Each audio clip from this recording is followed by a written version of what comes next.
চেন্নাইয়ের সেই পোস্টটা দেখে সাকিবিয়ানরা এবং সাকিব ফ্যানরা উল্লাসে বেড়া ভেঙে ফেলছে। ভাঙবে না কেন ভাই? সাকিব হচ্ছে পোস্টার বয়, সাকিব হচ্ছে বিশ্বের সেরা একজন অলরাউন্ডার।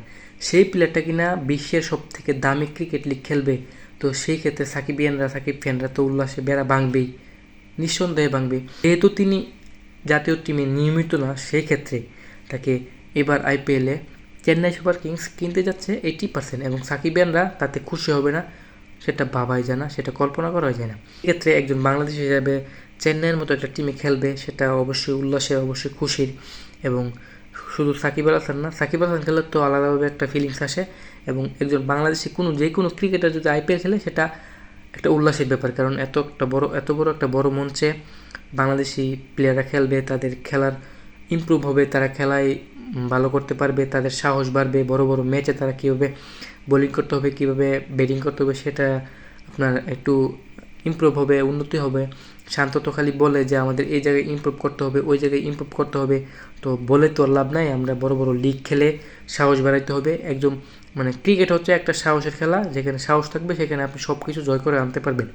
তো সেই ক্ষেত্রে একজন বাংলাদেশি হিসাবে বা একজন বাংলাদেশি ক্রিকেটার যদি আইপিএল খেলে, সেটা হচ্ছে আপনার একটা স্বপ্ন। কারণ আইপিএলের মতো মঞ্চে বড় বড় ক্রিকেটাররা খেলে, সেখানে বল করতে পারলে, ব্যাটিং করতে পারলে, ফিল্ডিং করতে পারলে আলাদা একটা কনফিডেন্স আসে, আলাদা একটা সাহস আসে।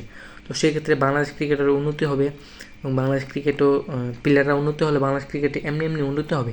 সেক্ষেত্রে বাংলাদেশের ক্রিকেটের প্লেয়াররা যদি আইপিএল খেলে, তাহলে অবশ্যই ভালো লাগার বিষয়। এবং সেটা যদি হয় সাকিব আল হাসান, তাহলে তো উল্লাসে বাদ ভাঙার মতোই। সাকিব আল হাসানের মতো প্লেয়ার আইপিএল খেলবে, তিনি জয় করে আসছেন, আবার জয় করবেন, সেই আশা নিয়ে তো তিনি খেলবেন, এবং সেই আশা নিয়ে তো সাকিবিয়ানরা বসে থাকবে।